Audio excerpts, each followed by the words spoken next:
All right, I'm rigged up. I think I've come up with the best solution I can for something so I can roll a little bit. I've got my engine hoist.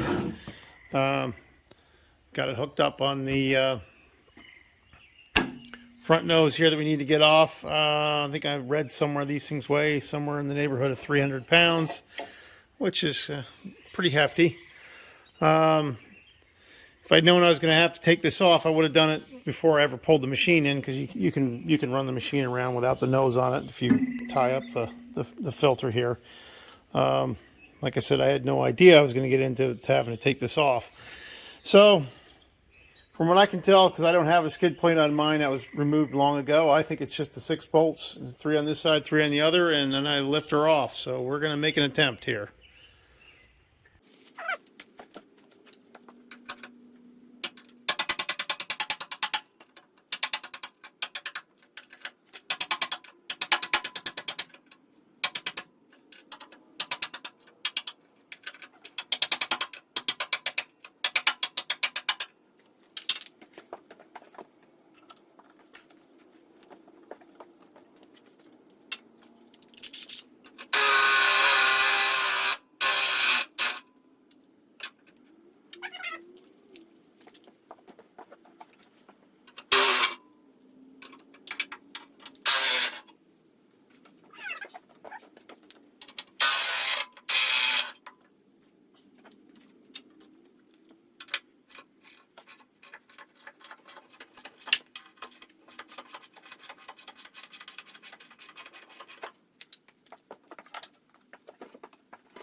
All right, well, you just saw me take that off. That didn't turn out to be half as horrible as I was afraid it was going to be, especially being worried about rolling around with that engine hoist on the gravel.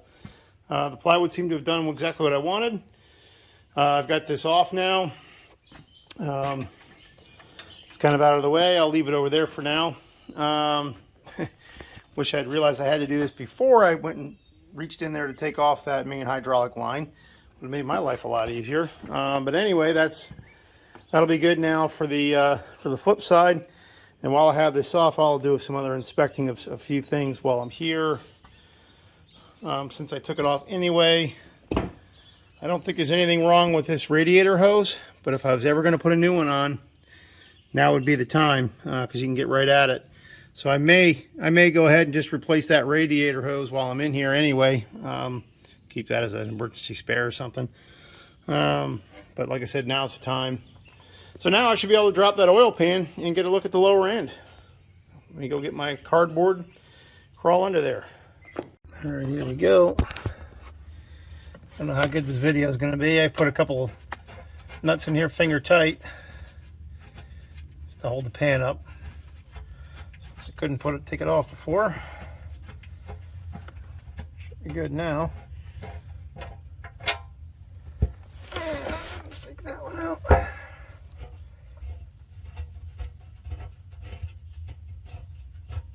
Let's see what our lower end looks like.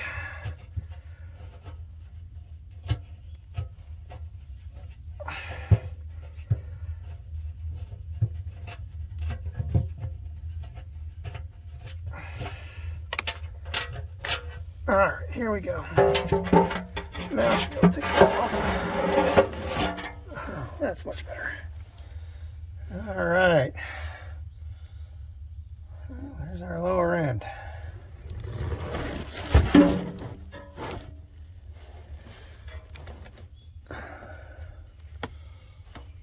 Doesn't look too shabby.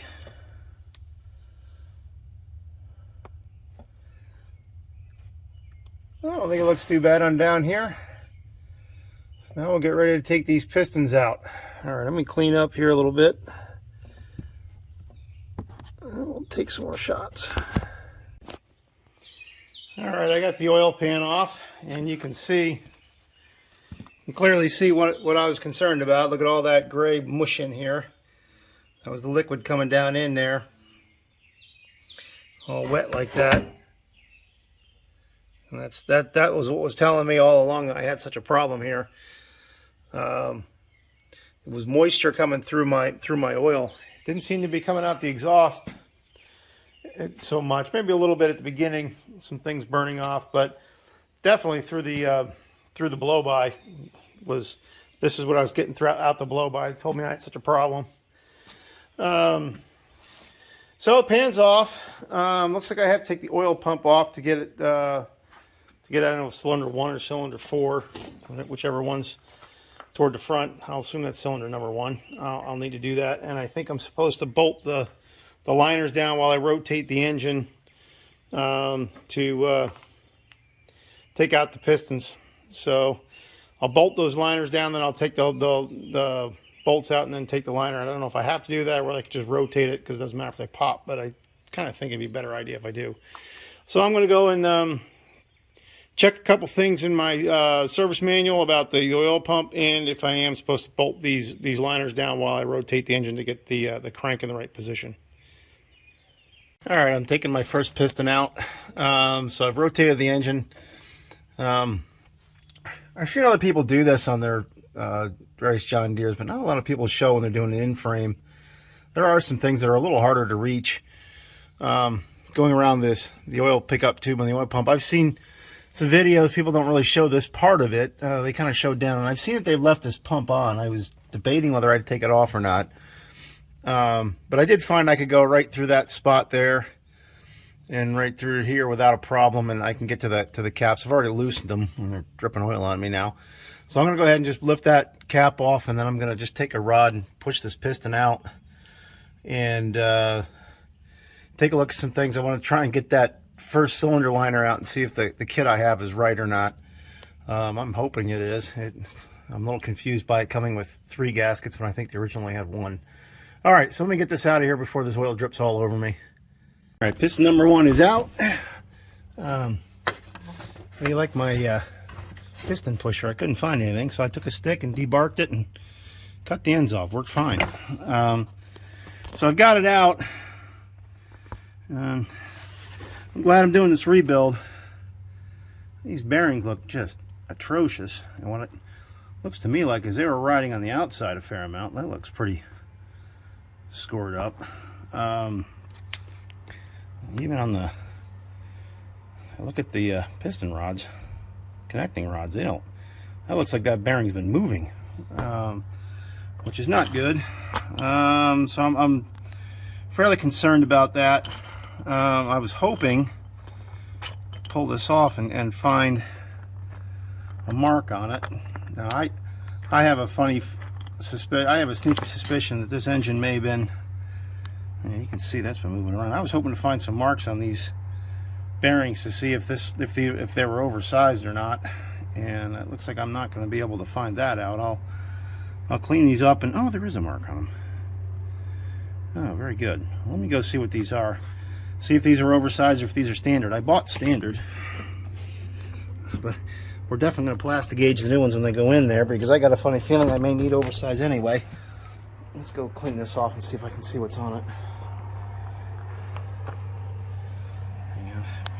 All right, so I bought an inexpensive cylinder liner puller rather than making my own. It's the first time I've used it. I don't have enough room for the ears here, but I'm just going to try this by hand. Let's see how this works. I mean, you can see I've already kind of started using it a bit. Let's just see if I can turn this part by hand. Ah, look at that. Twisted it off. Well, cheap. That's what you get. Let me set that back up again. See if I may have to do this with two hands. All right, so I've gotten the first liner out. I did end up having to do that with two hands. It was spinning on the bottom of the liner, but it did pull it out. So here's the first liner, and I got a lot of antifreeze came out of the block that I didn't know was still in it. What I do know is when I was pulling this out, it really chewed up the gaskets pretty bad. Now for my first big worry. I have my replacements here. I pulled one of these out just to look at it. Which one did I pull? I thought it was this one. One of these I took out of the box already because I wanted to make sure, and I thought it looked different for some reason. And this one in the back corner I pulled open. So let's take a look at this. Let's pull this out. I wanted to keep these as sealed up as I could. It is a little damp down here. So this has got 3 gaskets in it, and my old one has 3. So that's a good start. So I'm happy to see 3 here and 3 here. So hopefully this is the right liner. That was the thing I was very, very worried about.